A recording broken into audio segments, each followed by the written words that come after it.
And as you know, from the time we take our first steps into Masonry, we are told that the proverbial light is what we seek. And our Masonic beliefs certainly support that. Education is really the thing that keeps us in Masonry. The ritual is important, and we love our ritual, and the meaning and symbolism of it, but education is what every Mason is looking for, and knowledge. And we're going to provide some wonderful stuff today, some of it nobody's heard before. Our first speaker this morning is Dr. Ken Jones. Ken is he's a Dean Emeritus of the Rogers School of Business at Ryerson University. His biography is way too long to read this morning. We'd have to take up half of his speaking time. But he was a professor of geography originally in 1970. He went into business geomatics, geospatial analysis, and marketing geography. In 1992, founded the Center of Study for Commercial Activity. There's somebody sense on it, sorry. He's leading what he calls Canada's most connected business school with a focus on relevant entrepreneurial career-based education. And we all know today from our young people that can't get jobs that have university degrees. This is a serious consideration. And I think that Ken is changing that. He's published many papers. I could go on and on. I got 2 pages of stuff here. And Ken, forgive me if I don't read it all out. But what I want to tell you about Ken is he's working with our Leadership Development Committee for Grand Lodge to formulate programs for Masons in leadership. And he's doing that for us. And that's an incredible task, and it's much appreciated by Grand Lodge, I can tell you that. So with that, I'm going to give you Ken. There will be some time for questions and answers at the end of the session. And you can bring coffee into the lecture theater and the other classroom this afternoon. Thank you.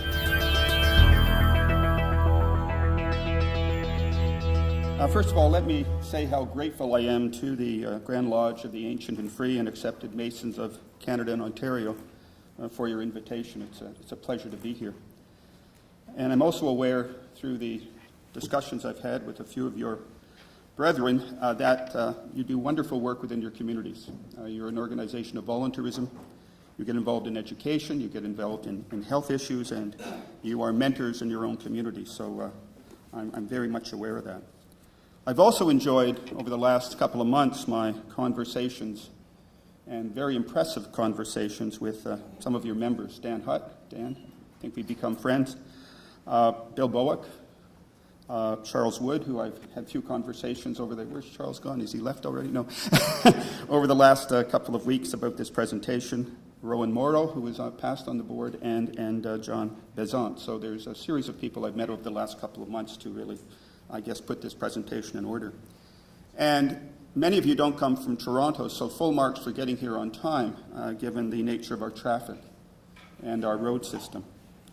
And I hope my presentation has some value to you, and it's going to rely fundamentally on some of the work I'm doing at the university. This is always a challenge. I think we have Dominic here to help me. I'm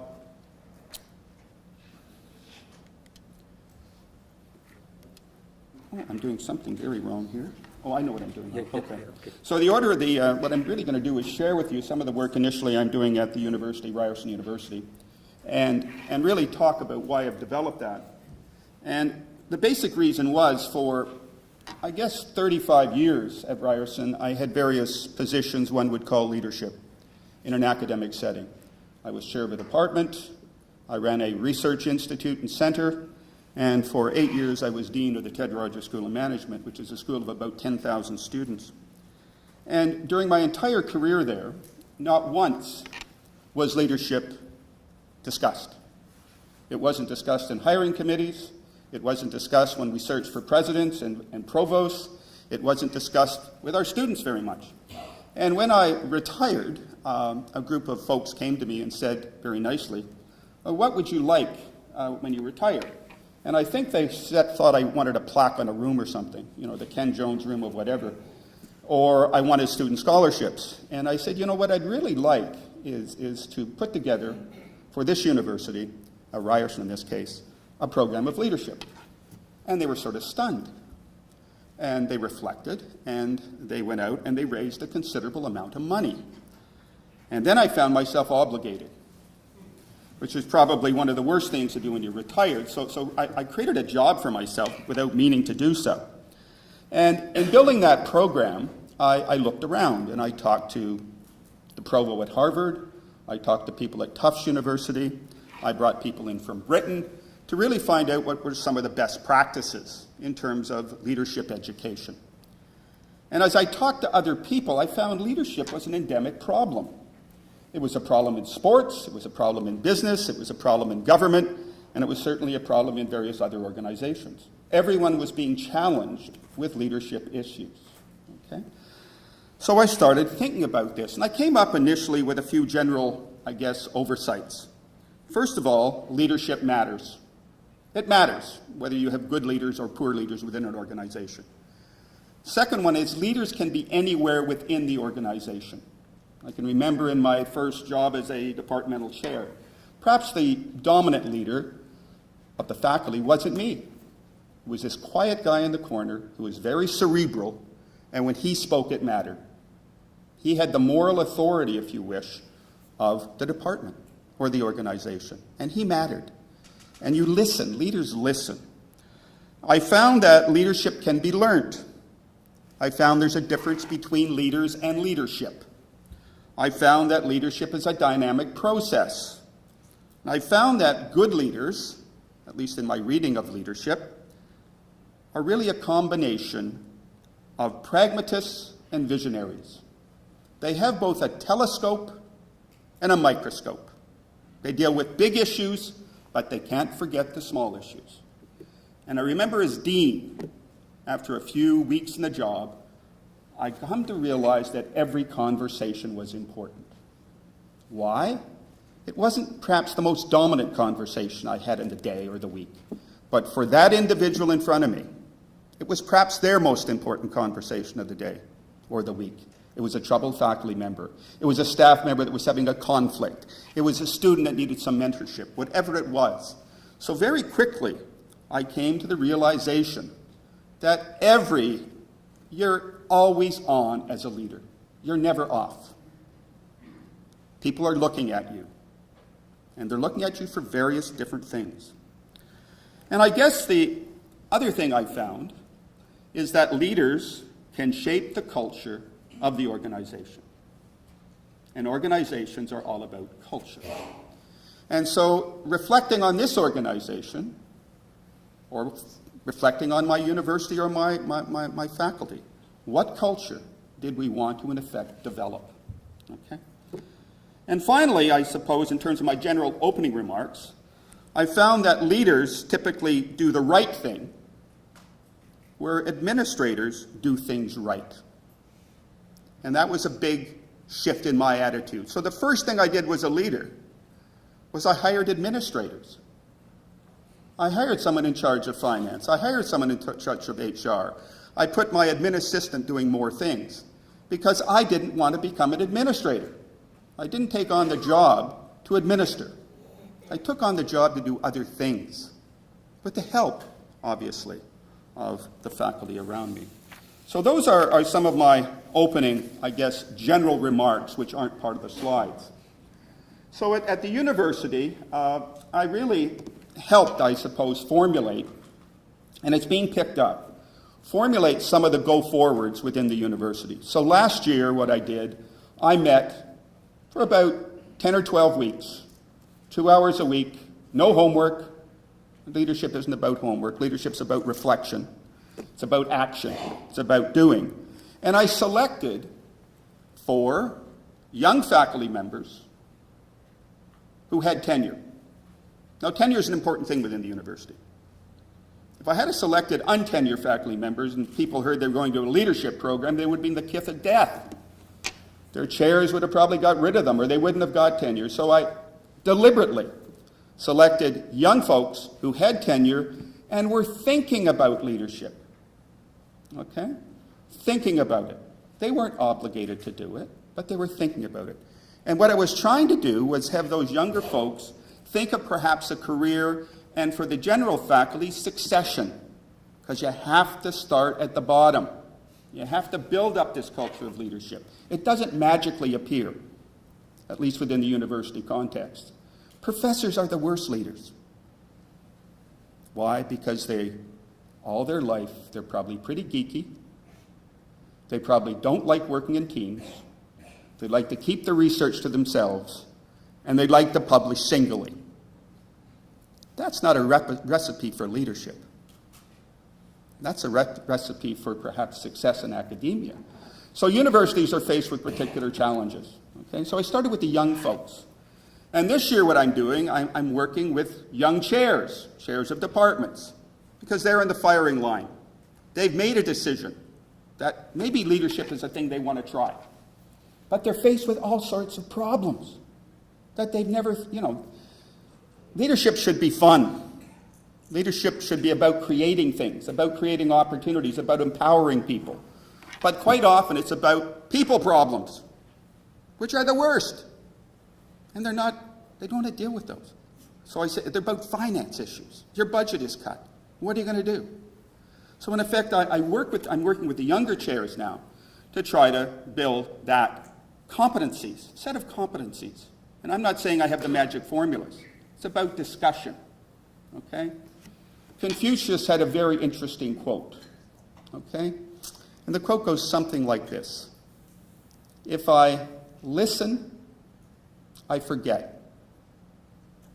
If I do, I understand." So it's all about the understanding, okay? And those are, I think, some of the fundamentals I'm trying to get across. Down the road, I'm working with the provo, and we're probably going to deal with chairs who are about to retire. What do you deal with old leaders? Okay? There's only one dean in the faculty. There's 15 chairs. Well, not all the chairs are going to be dean. There's only 3 associate deans. There's only 1 provo. There's 6 deans. Not every dean's going to be provo. So in effect, what do you do with this talent? Okay, do you throw it away? Absolutely not. But you bring them into the leadership environment. They have a lot to give back. And finally, I think there's room, although I haven't approached this with the university, that there should be a room for presidents to learn about leadership. Because I'll tell you, not all presidents of organizations are necessarily the best. If you read some of the stuff of Steve Jobs, he's probably one of the worst leaders of all time, if you think that leadership's about emotional intelligence. Okay? So those are some of the things I've done at the university. And what I'd like to do is obviously link some of that to some of the work that your leadership committee is thinking about for the Masonic Order. Okay, so that's my objective.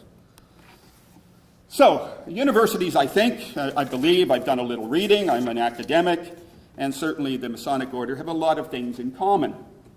We're both medieval organizations. If you think back to our roots, the first university, if we believe the history, was in Bologna.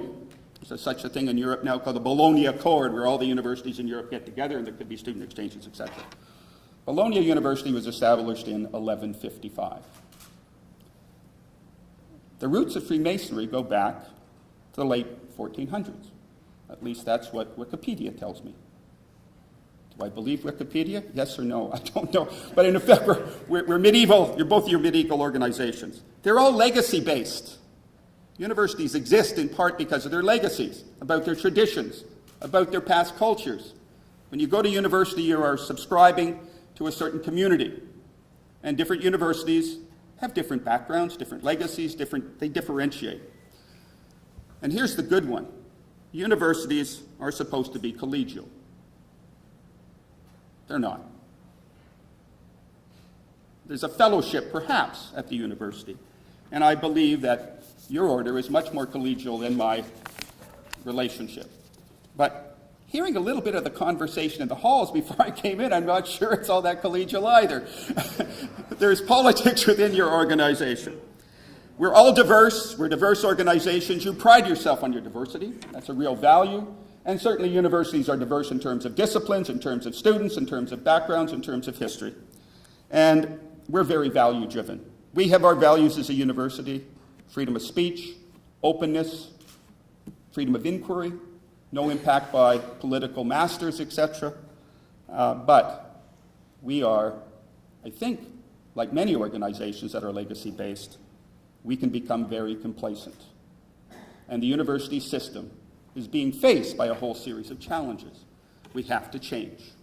And if organizations don't change, and if you don't have leaders that adopt change, and that's another dimension of leadership, the ability to deal with change, then in effect, organizations in effect can gradually become less effective, less valuable, less impactful, less part of the society in which they want to be part of.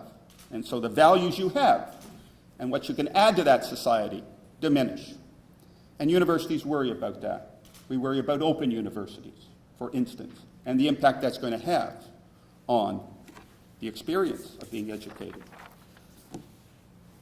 So if I move forward, these are the challenges, and I think probably challenges we all face.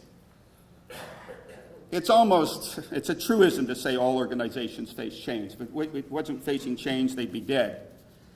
But the changes they face, and I'm going to pick up, and I think last year you had a wonderful presentation from Dr. Naylor, the president of the University of Toronto, which I had the pleasure to read, and he talked about turbulent times. And he did it very, very effectively, I believe, in Cambridge, Ontario, where you met. Well, disruption. And you can go back to the work of, I suppose, the economist Joseph Schumpeter, talking about creative destruction. But destruction is simply part, the tearing down and the building back up of, the changing of organizations to meet the challenges of the time. And many of these are organizational shifts within the organization. But they require, in a disruptive environment, which we're certainly in, they require new solutions, and they require, certainly, I think, new forms of leadership. And I'll talk a little bit about that at the end. IBM just did a wonderful survey of CEOs, and they said, what's the important characteristics of leadership? And they're quite surprising, actually, what they view as important, at least these 200 CEOs that were dealing with the mega corporations and facing some of the most disruptive challenges. If we deal with universities, I think one can suggest that the leadership styles have changed over time. If you look at my university, when it was first developed, wasn't a university, then it was a polytechnic. It was run by Howard Kerr. And Howard Kerr, by any dimension, was an autocrat. It was the Howard Kerr way. It was a command and control environment. He built an institution, built on his values, and it was successful. At the university, the notion of the king professor. That's command and control. And that existed when I went to university. You didn't question the professor was right. If you did, you probably didn't get on to graduate school, you didn't do so well, etc. And certainly the history of leadership is basically goes back to command and control. I think I've seen in my organization, the next stage was the servant leader. You were the servant. You were expected to come in at 5 in the morning. You were expected to leave at 12 at night. You were expected to do all the work, and people looked up to you, and you were, in effect, serving the organization. Okay? And I think that was part of my background, okay? It's part of my religious traditions, I suppose, my family's traditions. You should serve. And I remember talking to John Eaton of the Eaton department store chains. And they were brought up as princes within this company. But there was an obligation he was taught as a young man to serve. It's been through his entire life. We used to talk about that. Service to the community. I think the Kennedy family could be viewed as that in the United States as well. But many families believe that good things were done to them, in effect, their obligation to serve. And finally, if you look at education, the newest, if you want, mantra is distributed leadership. And that means it's collaboration-based. It's the notion of the flat organization. It's nothing more than trust, respect, an open culture. You bring people into decision-making at all levels. You reflect. And my reality there, it can lead to non-action. If it's too distributed, it can lead to non-action. At some point, the leader has to make a decision. And I tried to incorporate some distributed leadership into my organization. I tried to empower people, get them involved. But eventually, you're going to upset even your most ardent supporters because you're going to make a decision they don't like. So distributed leadership, I think, is certainly what goes on now. It's planning, it's action, it's reflection, it's critical assessment, etc. But the problem is in a change environment. Time is important, and you can't continually reassess. You're always being pressed over time. So there's a bit of a tension between that process and the need to be reactive and do things in a relatively quick manner, depending on the issue, depending on the organization. So I've talked a little bit about the Ryerson model. The need was there, okay? There wasn't anything. So if you believe leadership's important and nothing exists, what they did for a new chair was put them in a room for 2 days and they went over manuals. Well, manuals is administration. That's the domain of HR. And there should be a real creative tension, I believe, between administrators and leaders. There should be a creative tension between the dean of a business school and the head of HR. I would go with a problem. They would give me the reasons why I couldn't do it. I said, you're not there to tell me what I can't do. I need a solution. Here's my suggested solution. What is it? What rule does it break? Does this rule make sense? So in effect, the concept I developed was this notion of learn from leaders. I wasn't the great leader, but I brought people in to talk, just to talk, to engage, to discuss issues with this group of young faculty. So you're not throwing away the past. I brought in past presidents, I brought in the head of finance, I brought in the head of HR, I brought in various CEOs that in effect had dealt with leadership issues. And I had discussions with other universities. Certainly some of the most useful ones was Tufts University just outside of Boston. And they developed a really wonderful leadership package for their institution. But what I did was a little different, I think, was I suggested that the program I was going to design really had 4 elements. The first one was, if you're going to be a leader, if you're going to talk about leadership, you have to understand context. The context that the organization is facing. If you don't understand the context, you're not dealing with the world that's real. What's going on in your organization has a number of similarities, but obvious differences between other organizations. What's going on in IBM is different than what's going on in Microsoft. What's going on at Ryerson is different than what's going on at University of Toronto. What's going on here is different as well. So the first thing, context is important, and I'll talk a little bit about the context that I felt the university system was facing, and leaders, these are the questions. These are the types of solutions that you're going to have to deal with. Then there's tactics. And I brought in leaders to talk about tactics, things I thought were really, really fundamentally important. Things as a leader, had to deal with on a day-to-day basis. They could make or break your leadership. And finally, we talked about strategy. And finally, I put in place a mentorship program. So right now, I think I'm running a hotline for 3 or 4 people. And I'm sort of calling this booster shots. All right, you're going to be addressed by some medical doctors, but the notion is that, that they need a little boost once in a while, or a little up, or, let's reflect on this. So I'm spending more time than I thought I would with some of these young people as they reflect on their future career. And I try to be very, very, I don't want to offend the current administration. I don't want to offend the new dean. It's a really touchy issue. So I have some constraints which I operate under. Okay, the next thing, the Ryerson example was that, and I've talked a little bit about this, leadership is not found in manuals. I'm often asked, what book should I read? I think you should read biographies of leaders. Learn from that. There's nothing better than read some of the things that FDR or Wilson or Churchill or some of the philosophers or Machiavelli. I think it's important to read The Prince. It's some important issues to talk about, So I think the big stuff, don't pick up the books at the airport. because they're useful, but I think you can. I don't really get a lot out of that. All right, I got most of it out of looking at manuals and reflecting and talking to people who've actually gone through processes.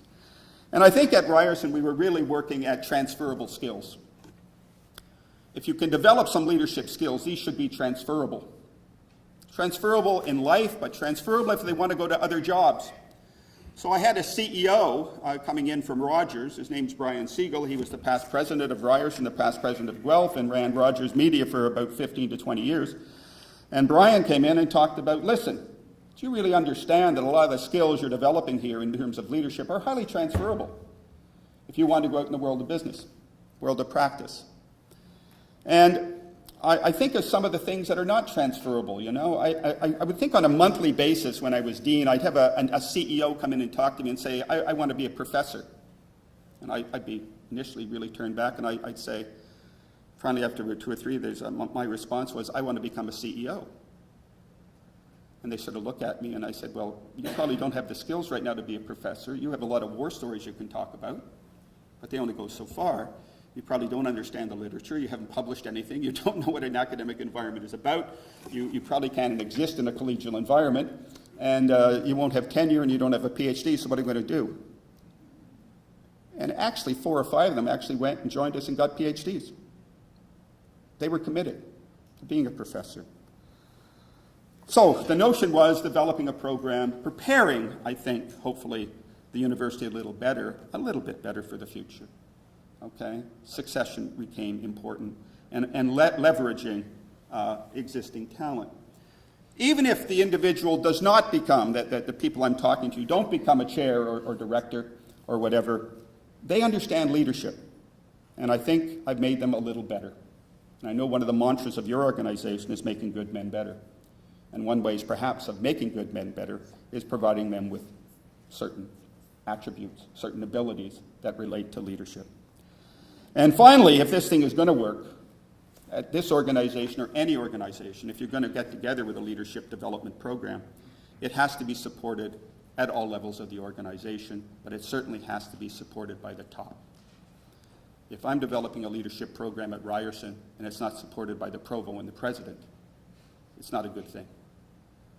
They think I'm some sort of radical, trying to topple them or something. They probably think I'm Machiavellian.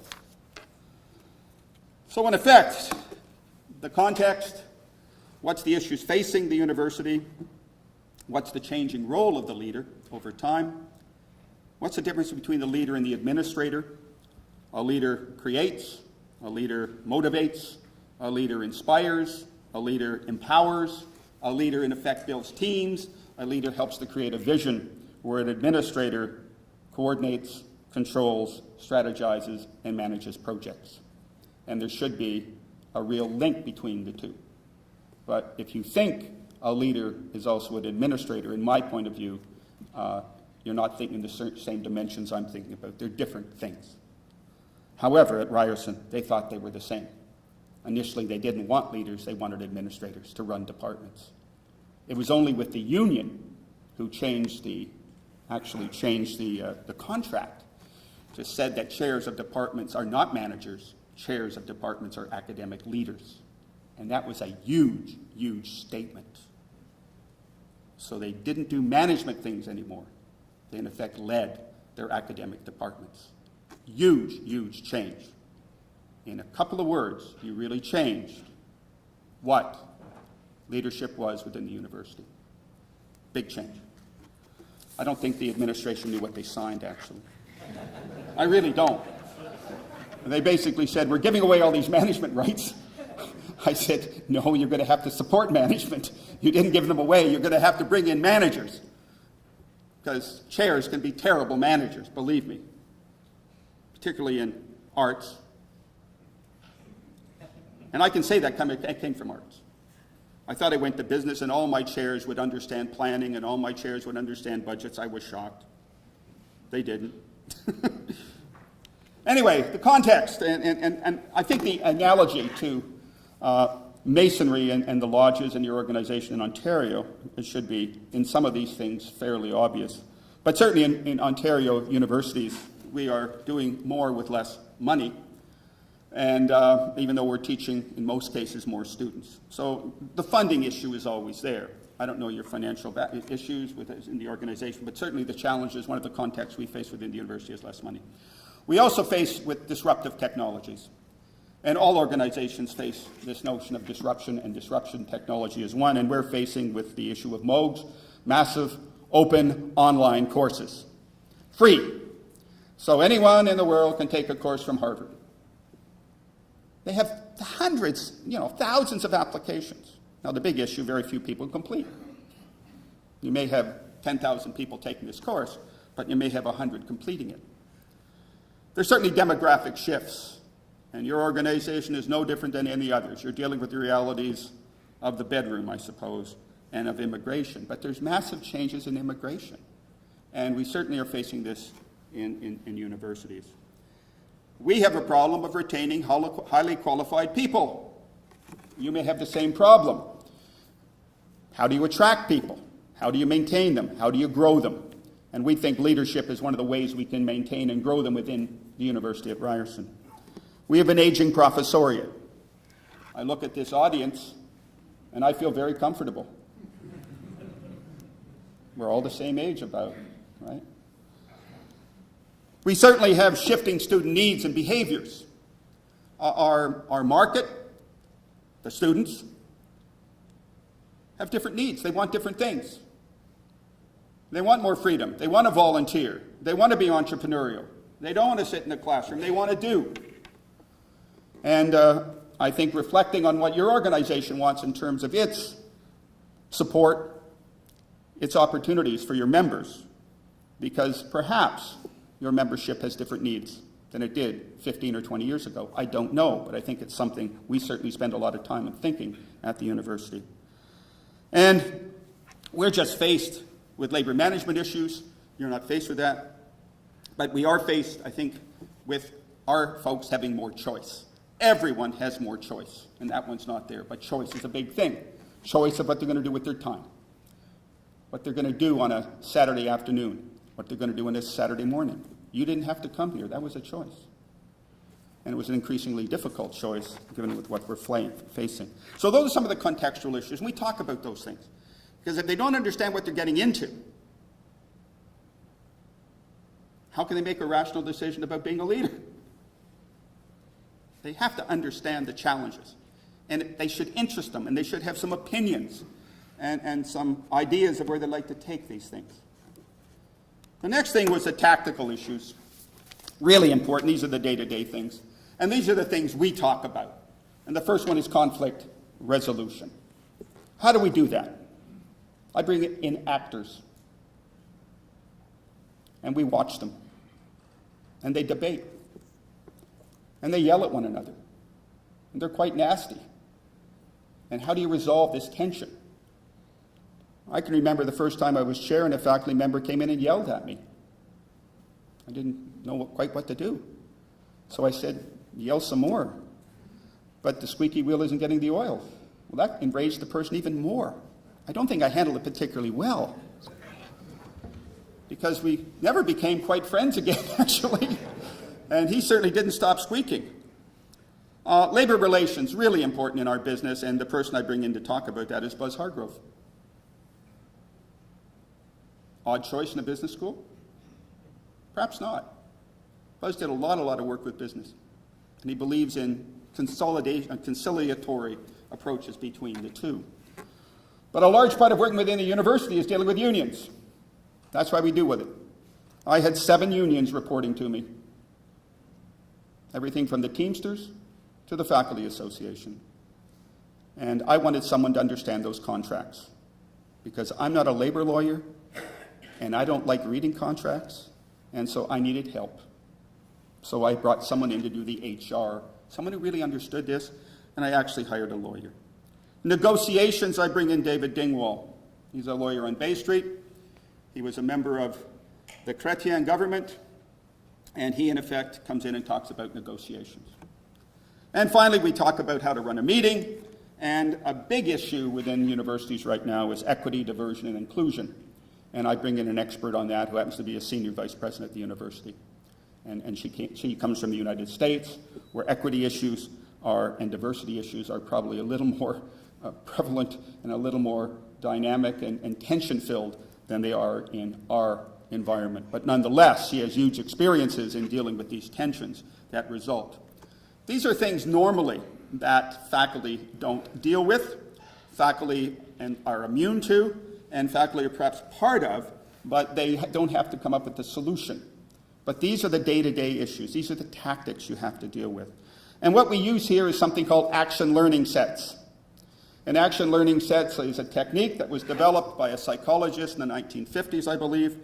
And it really is bringing people in, and each individual comes in with a problem they need to deal with. And the other groups around the table talk about it, but you can't talk anecdotally. You can't talk, well, I remember having a problem like that. This is how I dealt with it. You can't deal with that. You can't provide that type of response. But you sit and you talk about, each one got about 5 or 6 minutes to give a potential solution.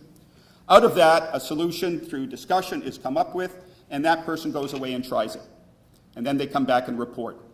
And it's a dynamic process where, in effect, there's coaching, there's a little bit of discussion, and you don't feel you're alone. And this is a technique that's well established in academic circles and other circles called action learning set learning, and we try that in terms of how to deal with tactics. Okay? And it tends to work. Strategic issues are the ones that everyone wants to deal with. We all want to be strategic. Certainly team building is one of the most important things, and it's how to create a team, how to have a team work together, how to deal with dysfunctional teams. I think in a couple of weeks I'll be taking on a responsibility at an institution looking at a dysfunctional department. And that's really what's going on in that department. Quite often it's a leadership issue, quite often it's a lack of team building, personnel problems, etc. I don't know what the issues are, I haven't gone there, but an issue is team building. A potential solution is coming up with a vision that most people can buy into. So what's the vision of your lodge? What's the vision of your organization? Where do you want to take it? And part of being strategic is building partnerships. Outreach. Part of that is salesmanship. Part of that is getting people involved. But certainly within the academic environment, partnerships are becoming, in effect, the way to go. Private-public partnerships, corporate partnerships, working with communities, and it's something that, in effect, helps students, but it also helps the university be part of its community. Other issues get involved obviously is academic planning, ethical decision-making. That's a strategic issue. But perhaps the most important strategic issue at the university is understanding finance. And how do you link money to outcome? You can have the best ideas in the world, but you can't finance them. They just sit in the vine. So we spend a lot of time with the head of finance talking to these folks about how the financial system within the university operates and how you can lever finance to, in effect, build your vision, build your partnership, and link your vision to the academic plan of the organization. If it's not in tune with the plan of the organization, it'll go nowhere. And most people don't understand that very obvious reality.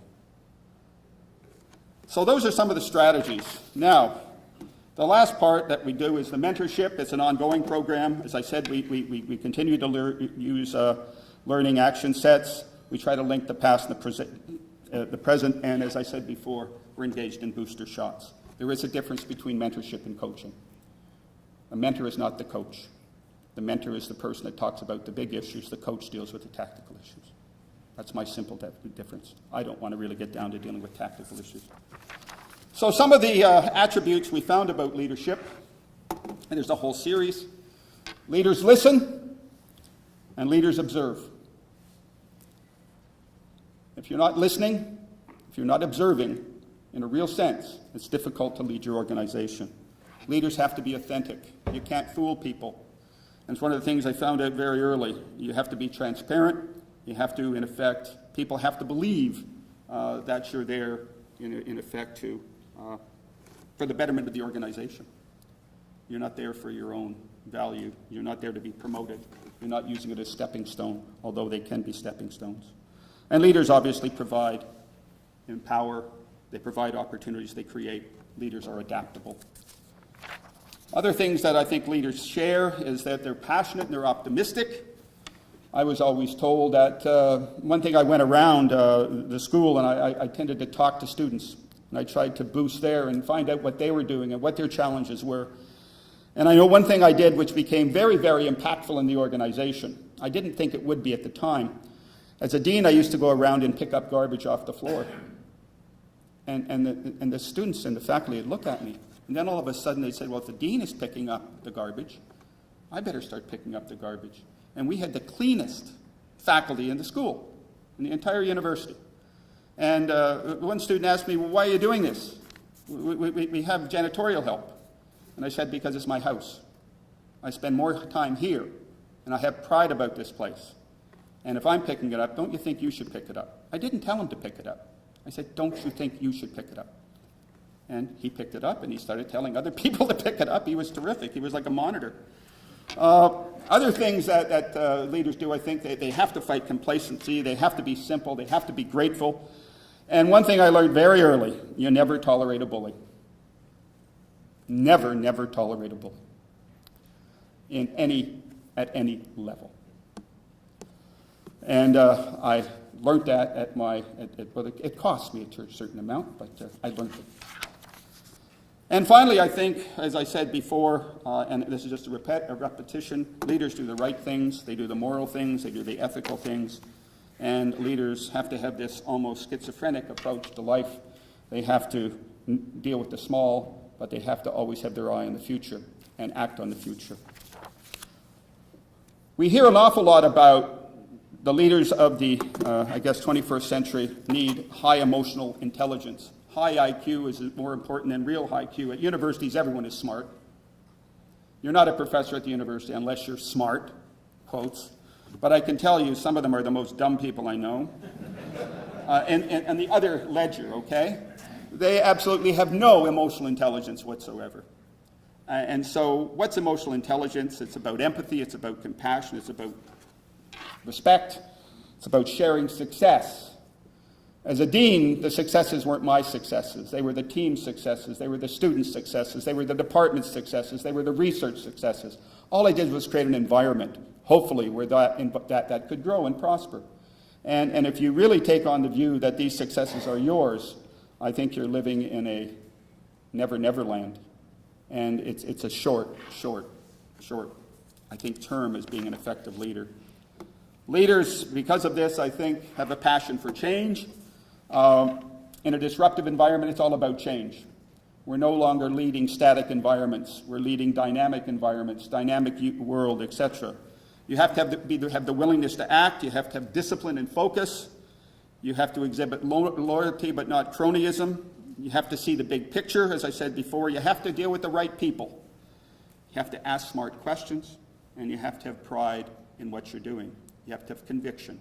If the leader doesn't exhibit pride and passion, I don't think they really are a person that really you want to lead your organization. Anyway, there are some sins of leadership. What do bad leaders do? And these are certainly some of the things I did and learned from. I think poor leaders muzzle people. They don't allow people to express. It's a control mentality. My way or the highway, I suppose. Quite often leaders, I think, act phony. Students pick that up, I know in my environment very well. I would suggest the leaders skip the fun stuff. Celebrate success. Celebrate people. Celebrate. I think I was one of the things I was the one dean that had more wine and cheese. Not in my office, but in celebrations. I wanted to celebrate a grant. I wanted to celebrate a student's success. And I just thought it was something that everyone could share, and people felt really, really good about this. Give awards. Awards don't have to be monetary. Students love awards, but they have to be earned. Poor leaders, I think, don't listen. They stress results over values quite often. And they have that control mentality, which I've repeated over and over. Now, I know your organization is working on a series of leadership initiatives. And you've developed some axioms. I was able to read one of your documents or part thereof, and I thought they were wonderful axioms, but these are the axioms that are being purported by your organization, axioms of leadership for the Freemasons of Ontario. Leadership is not power or position, it's influence. I couldn't agree more. Just because you're the dean of a faculty or a chair of a department or head of a research center or whatever it is, your real leadership comes from your influence, not your power. Leadership is a process. Leadership can be developed. I don't think leadership's for everybody, but just because you're the high school football captain or the president of your class or whatever, doesn't mean you're a leader. Leadership is earned, not bestowed. And finally, good managers are not necessarily good leaders. Good leaders are most often good managers and delegate to good managers. And again, I couldn't agree more. So those are some of the axioms that are being put together by the organization group. Now, I said I would share with you some of the qualities that the CEOs, through an IBM survey a few years ago, came up with. And the first thing they said that leaders should have in the 21st century is creativity. Number one, if leaders aren't creative, they can't deal with this change environment. The second thing, and it dominated, I think about 40% of all the surveyed leaders said creativity was the most important ingredient. Then integrity, and you can understand that coming from leaders when you think about some of the issues that have taken place in business that we really don't talk about, whether it's a fire in Bangladesh or whether it's a drug being released that does damage, etc. The issue of integrity and morality in leadership is extremely important. Global thinking, big picture thinking. Influence, openness, dedication, humility, and fairness. Those were the listings they came up with. And they're consistent, I think, with most of the stuff that the literature said. The ordering is rather interesting, I think. The creativity one is, I think, very shocking. And finally, I come up with some leadership quotes. As I said, I've got a lot of my ideas about leadership by reading biographies, etc. But the first one is from Proverbs 29:18. It said, where there is no vision, the people will perish. Where there's no vision, the university will perish. Where there's no vision, the organization will perish. You can put in your own words. I think that's extremely insightful. Warren Bennis, well-known entrepreneur and businessman in the United States. Leadership, from his point of view, is the capacity to translate vision into reality. And then a number of people have said, you don't need a title to be a leader. I think I made that point a couple of times. And finally, second left from last, John Maxwell, who's a guru of leadership in the United States, written hundreds of articles and books on leadership, said leadership is influence, full stop. And finally, the one I like the best comes from the President of the United States, John Quincy Adams. If your actions inspire others to dream more, learn more, do more, and become more, you are a leader. And I think that captures what I think leadership is about, and I share it with you. And I think, finally, remember, leadership is a decision. In part, leadership is an obligation. Once you take the role on, you're committed. Leadership is damn hard work, believe me. It doesn't come easy. It's a challenge. And I think leadership is about connections with people, with your community, with opportunities, with partners, etc. And leadership is about the future. So I'll leave you with a couple of points. I think an organization which has as one of its fundamental tenets making good men better, leadership is an important component of that. All organizations, I think, require a pool of potential leaders to both grow and assure their futures. Leadership programs, I think, need to closely be aligned with the values, culture, and context that your organizations face. And I leave you with that. If there's any time for questions, I'd be pleased to try to answer them. I hope this has been of some value, and let me say it's been a real honor to be here this morning, and I wish you well as you consider your direction and your leadership initiatives. Thank you very much.